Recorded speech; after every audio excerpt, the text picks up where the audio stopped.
नमस्कार, मैं संजय यादव और आप देख रहे हैं द स्टार इंडिया सर्वेक्षण रिपोर्ट। आज की सर्वेक्षण रिपोर्ट में आपसे मैं बात करने वाला हूं उन 3 मुद्दों पर जो अहम आज बात करने लायक मुझे लगा। जी हां, अहम मुद्दे वो है, आपको मैं बताते चलूं कि 3 तलाक का मुद्दा आज भी उठ रहा है। हालांकि 3 तलाक कानूनन अपराध है, फिर भी क्यों 3 तलाक मुद्दे आज भी उठ रहे हैं। आज बात करेंगे, सर्वेक्षण रिपोर्ट में समझने का कोशिश करेंगे कि आखिरकार वो 3 तलाक मुद्दा क्या है। कौन सी औरत है जिसको उत्पीड़न का स्वीकार करना पड़ा, वो कौन सी औरत है जिनको पति का मारपीट सहना पड़ा और अंततः अपने लास्ट समय आकर कहीं ना कहीं केस दर्ज करना पड़ा। उसके बाद हम लोग बात करेंगे सौम्य शक्ति को लेकर। सौम्य शक्ति को मैं आपको बताते चलूं कि सौम्य पावर अर्थात सॉफ्ट पावर वो पावर है जहां पर हम आर्थिक शक्ति और शरीर शक्ति के अलावा सांस्कृतिक शक्ति के बदौलत अर्थात कल्चर पावर के बदौलत हम दुनिया में शक्तिशाली माने जाएं और अपने मनोकामना के अनुसार कहीं ना कहीं अपना धैर्य के स्थापित कर पाए, अपनी शक्ति स्थापित कर पाए, वहां पर हम सौम्य शक्ति की बात करेंगे। अब मैं आपको बताते चलूं कि अगला बात करेंगे, यदि आप भी धूमपान के आदि हैं, यदि आपके पास कोई धूमपान कर रहा है और आप वहां पर खड़े हैं तो आप सावधान हो जाइए, क्योंकि आपको भी हो सकता है कैंसर। इसलिए कैंसर से यदि आपको बचना है, स्वस्थ रहना है, पूरे जीवन आपको स्वस्थ रहना है तो आपको धूम्रपान से दूर रहना पड़ेगा। और तब तक के लिए देखिए एक खास रिपोर्ट। लेकिन सर्वेक्षण रिपोर्ट बात करने से पहले बात करते हैं आज के टॉप न्यूज़ों पर। लेकिन सर्वेक्षण रिपोर्ट से पहले बात कर लेते हैं उन तमाम खबरों पर जो सुर्खियों में बना रहा। बिहार सरकार की बैठक में दिखे लालू के दामाद। आपको बताता चलूं कि शैलेंद्र, जो कि लालू यादव की सबसे बड़ी बेटी मीसा यादव के पति हैं, शैलेंद्र दिमाग में तो तेज हैं, तो क्या वास्तव में तेज प्रताप यादव जो कि वन एवं पर्यावरण मंत्री बने हैं, उनके द्वारा अधिकारियों की मीटिंग में शैलेंद्र का मौजूद रहना कहीं ना कहीं क्या तेज प्रताप का सहयोग करने के लिए है या फिर साथी दिमाग का उपयोग के लिए। नितिन गडकरी को याद आया अटल और आडवाणी। दुष्कर्म मामला में शहनवाज हुसैन को सुप्रीम कोर्ट से बड़ी राहत। हाईकोर्ट के एफआईआर दर्ज करने के आदेश पर लगाई रोक। तमिलनाडु से सबसे बड़ी खबर, अभिनेता रजनीकांत के करीबी अर्जुन मूर्ति भाजपा में शामिल, प्रदेश अध्यक्ष की उपस्थिति में ली सदस्यता। दिल्ली शराब नीति मामले में घिरी टीआरएस एमएलसी, बोली भाजपा सांसद के खिलाफ मानहानि का केस करूंगी। आंध्र प्रदेश के मुख्यमंत्री जगनमोहन रेड्डी ने की प्रधानमंत्री मोदी से मुलाकात, कई मुद्दों पर की गई चर्चाएं।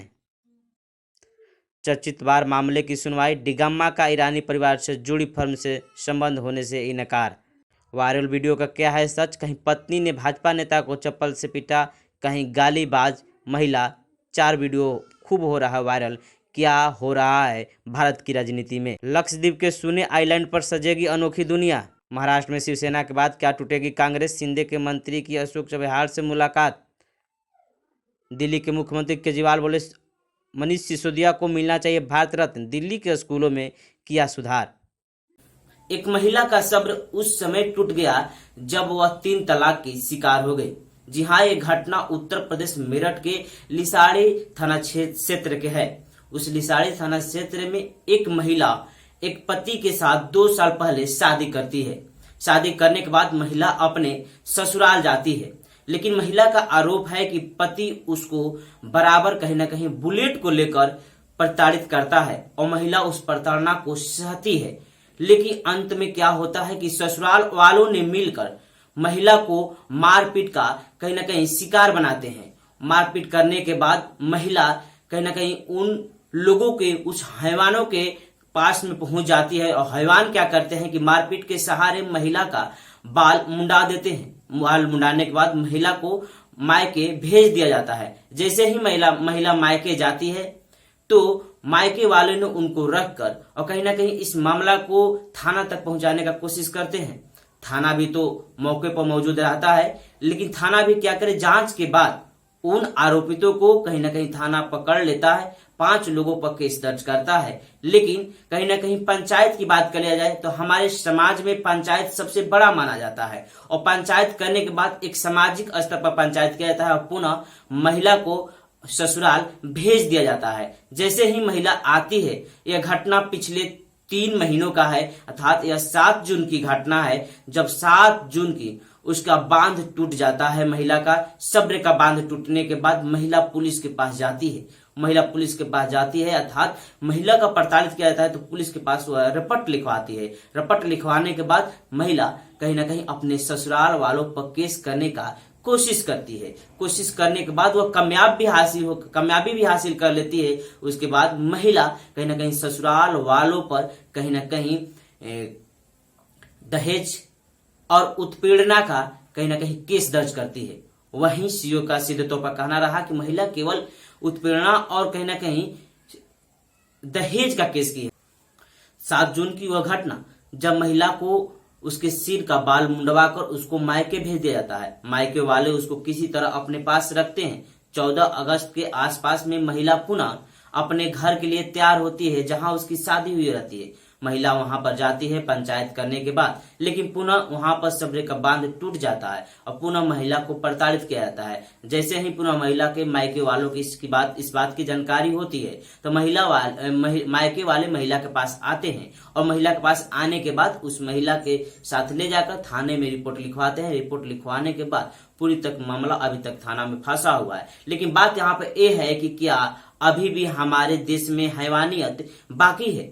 आखिर वो आपके घर की बहू है, आपकी घर की बेटी है, फिर भी हैवानियत कहीं ना कहीं देखने को मिल रहा है। आप समझेंगे कि आखिरकार जब कानूनन यहाँ पर दहेज लेना मना है और कहीं ना कहीं 3 तलाक भी कानूनन अपराध है, फिर भी यहाँ के लोग बाज नहीं आ रहे हैं और 3 तलाक भी बोल दे रहे हैं और कहीं ना कहीं दहेज को लेकर महिलाओं को प्रताड़ित कर रहे हैं। हालांकि ये भारतवर्ष है, संस्कृति की सभ्यता की बात की जाती है तो यहाँ पर संस्कृति और सभ्यता की बात करते चलें तो भारत संस्कृति को लेकर जहां स्वयं शक्ति की आज ही मैं बात करने वाला हूं इस रिपोर्ट में, आगे आप समझेंगे कि आखिर स्वयं शक्ति क्या है। उस स्वयं शक्ति को यदि मैं आपको बताते चलूं तो संस्कृति की पावर की बदौलत हम विश्व पर विजय प्राप्त कर लें, हम स्वयं शक्ति में आगे हैं, तो फिर उसी संस्कृति के आधार आखिर औरतों को क्यों प्रताड़ित किया जा रहा है? सबसे बड़ा प्रश्न आपको स्क्रीन पर आखिर कब तक महिला प्रताड़ित की जाएगी? सबसे बड़ा प्रश्न आपको स्क्रीन पर दिखाई दे रहा है कि आखिर कब तक महिला प्रताड़ित की जाएगी? क्या महिलाओं का कोई फंडामेंटल राइट नहीं है? क्या महिला फंडामेंटल राइट के अंतर्गत नहीं आती है?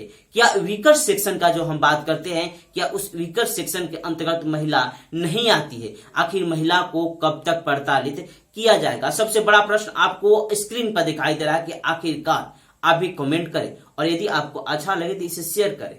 अब मैं बात कर लूं आपको श्रम शक्ति को लेकर। श्रम शक्ति से आप सीधा सीधा समझे, यदि आपके पास सैन्य शक्ति है, आर्थिक शक्ति है, यदि आप उन शक्तियों से मजबूत हुए हैं तो आपको बोला जाएगा कि आपकी सामरिक स्थिति मजबूत है। यदि आपके पास पड़ोसियों से संबंध अच्छे हैं, आपके पास पड़ोसियों से संबंध के पैराग्राफ अच्छे हैं, तो आपका कहा जाएगा कि आपका कहीं ना कहीं सामरिक स्थिति, आपका स्ट्रेटेजिकल कहीं ना कहीं पोजीशन सही है। लेकिन सौम्य शक्ति का बात करी जाए तो सौम्य शक्ति का मतलब सीधा तौर पर होता है कि जहां पर आपको सैन्य शक्ति, आर्थिक शक्ति नहीं, बल्कि आप अपने संस्कृति और सभ्यता की गुणगान और उसकी पावर, उसकी शक्ति की बदौलत विश्व पर विजय प्राप्त करेंगे तो आप एक सॉफ्ट पावर और कहीं ना कहीं सौम्य शक्ति के अंतर्गत विजय प्राप्त कर रहे हैं। वैसा ही कहा जाए तो भारत आज या कहीं कि बहुत वर्षों पहले कहीं ना कहीं इसको विश्व गुरु का दर्जा दिया गया था। विश्व गुरु का दर्जा जब दिया गया था तो कहा गया था कि भारत एक सौम्य शक्ति है। सौम्य शक्ति का मतलब हुआ कि भारत के पास संस्कृति और सभ्यता के बदौलत ही सभी कुछ है, और यदि भारत के पास संस्कृति और सभ्यता है तो विश्व में सबसे अधिक सॉफ्ट शक्ति वाला देश है। सॉफ्ट शक्ति वाला देश इसलिए कहा जाता है कि हम हमेशा से, यदि मैं आपको इतिहास की बात कहते चलूं, यदि मैं आपको अपने पौराणिक कथा सुनाते चलूं तो आप अपने कथा में भी सुने होंगे कि किस तरीके से रामायण महाभारत जैसे महाकाव्य को पूरा विश्व पढ़ता है, पूरा विश्व देखता है। और जिस तरीके से रामायण में महापुरुषों और कहीं ना कहीं अपने पुरुषार्थ को साबित किया गया है, उसी प्रकार से महाभारत में एक उस प्रकार की संस्कृति को दिखाया गया है जो हम लोग व्यावहारिक संस्कृति है। लेकिन सबसे बड़ी बात है कि जहां रामायण, महाभारत और कहीं ना कहीं युग और औषधि की आधार पर विश्व में भारत कहीं ना कहीं अपना डंका बजा रहा है। वही नहीं बल्कि अपनी सौम्य शक्ति का अध्याय स्थापित करने में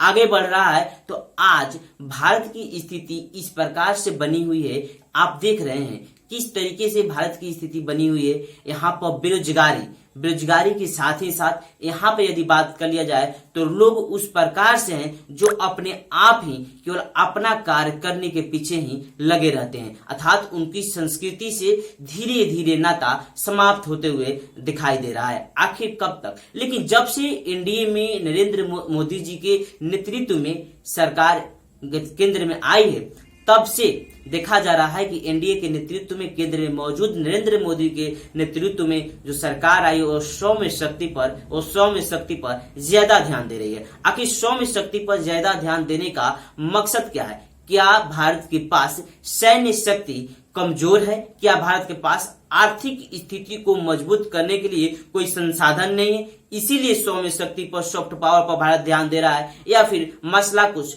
और है? यदि मैं आपको सीधे तौर पर बताते चलूं तो America, Canada, Britain, Germany, France वो वैसे देश हैं जिनके पास सामरिक स्थिति मजबूत होने के बाद वो अपना धीरे धीरे संस्कृति स्थिति मजबूत किए, अर्थात वह अपने सैन्य शक्ति और आर्थिक शक्ति के बाद कहीं ना कहीं अपना सॉफ्ट पावर को मजबूती देने में सफल हुए थे। लेकिन भारत सदियों से केवल सॉफ्ट पावर की ओर ही ध्यान देता है। यदि बात कर लिया जाए प्रथम विश्व युद्ध की 1914 से लेकर 1918 की, द्वितीय विश्व युद्ध की 1939 से लेकर 1945 की, तो उस समय भी भारत कहीं ना कहीं ब्रिटेन का गुलाम था। उसके पास भी उसकी जो सौम्य शक्ति थी उसको भी नष्ट कर दिया गया था, अर्थात उसको विशिष्ट रूप से नष्ट कर दिया गया था। जब भारत की सौम्य शक्ति को नष्ट कर दिया गया था उस समय भारत अपने सौम्य शक्ति की लंगड़ाता हुआ रूप को देख रहा था, उसको उस वैसाखी के सहारे चलने का कोशिश कर रहा था।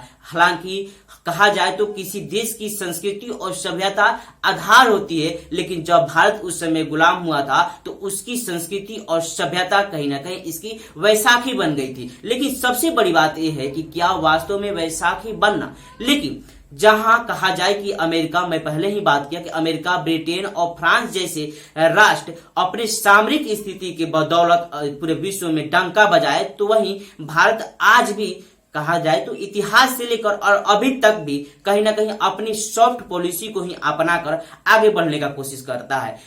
हालांकि विश्व है, यदि विश्व है तो विश्व में युद्ध तो होते रहेंगे। जिस तरीके से कहा जाए तो यहाँ भारत की बात कर लिया जाए या फिर चीन की बात कर लिया जाए, अर्थात अपने पड़ोसी ही देशों की बात कर लिया जाए, जिसमें चीन की बात कर लिया जाए, श्रीलंका की बात कर लिया जाए, म्यांमार की बात कर लिया जाए और बांग्लादेश, पाकिस्तान की बात कर लिया जाए, तो ये वो देश है जो हमारे पड़ोसी राष्ट्र है। और पंडित जवाहरलाल नेहरू भारत के प्रथम प्रधानमंत्री सीधे तौर पर कहे भी थे कि हमारा स्थिति दोस्तों से अच्छा हो या ना हो, लेकिन हमारा पड़ोसियों से संबंध अच्छा होना चाहिए, क्योंकि पड़ोसी हमारा बराबर का सुख दुख का भाई होता है। लेकिन आज की स्थिति को देख ले तो भारत के पास सौम्य शक्ति बढ़ता हुआ नजर आ रहा है, अर्थात जब से नरेंद्र मोदी की सरकार केंद्र में आई है तब से सौम्य शक्ति का बढ़ावा देने के प्रति उसकी जिज्ञासा बढ़ती हुई नजर आ रही है। वही लाल किले के प्राचीर से नरेंद्र मोदी ने किस तरीके से गिनती गिनाए और अपनी संस्कृति सभ्यता की बात कही, अर्थात वह जान रहे हैं कि क्या हमारे यहाँ सैन्य शक्ति कमजोर है, क्या वह जान रहे हैं कि हमारे यहाँ अर्थव्यवस्था कमजोर है, इसीलिए वह अपनी सॉफ्ट पॉलिसी, अपनी सॉफ्ट पावर का यूज करना चाहते हैं। इस विश्व को दिखाना चाहते हैं कि हम पुनः अपने सॉफ्ट पावर के अंतर्गत ही विश्व पर एक बार विश्व गुरु बनने का अपना झंडा लहराएंगे। क्या वास्तव में नरेंद्र मोदी जी का वह सोचने की तरीका क्या वास्तव में भारत को सौम्य शक्ति में आगे बढ़ाएगा? लेकिन संस्कृतियों का कहा जाए, सभ्यताओं का कहा जाए तो हम सिंधु घाटी सभ्यता के वह पौराणिक गाथा को गाने का कोशिश करते हैं। हमारे यहाँ महावीर और गौतम बुद्ध जैसे ज्ञानियों को ज्ञान की प्राप्ति हुई है, अर्थात वह ज्ञान प्राप्त की है, उनको प्रकृति से नॉलेज मिला है, वह ज्ञानी है जो विश्व को पाठ पढ़ाने का कोशिश किए। स्वामी विवेकानंद ने किस तरीके से शिकागो सम्मेलन में अपने संबोधन से पूरे विश्व को कहीं ना कहीं मोड़कर और भारत के विश्व गुरु स्थापित करने में पताका लहराने का कोशिश किया था। आज भारत की स्थिति आप समझेंगे इस सर्वेक्षण रिपोर्ट में। आखिरकार सौम्य शक्ति में किसी राष्ट्र का मजबूत होना क्यों जरूरी है? यदि आपके पास संस्कृति और सभ्यता है, जब हमारे यहाँ ब्रिटेन की बात कर लिया जाए, पुर्तगालियों की बात कर लिया जाए, डच की बात कर लिया जाए या डेनिश की बात कर लिया जाए, उन तमाम व्यापारिक राष्ट्र की कंपनियां जो कि भारत में व्यापार करने के उद्देश्य से आई थी, उस उद्देश्य को देखा गया कि वो भारत में अपनी छोटे छोटे व्यापार संगठन बनाए, छोटे छोटे कहीं ना कहीं केंद्र बनाए और अपना व्यापार के सिलसिला जारी रखकर धीरे धीरे पूरे भारत में प्रवेश किया। उसके बाद में पूर्वी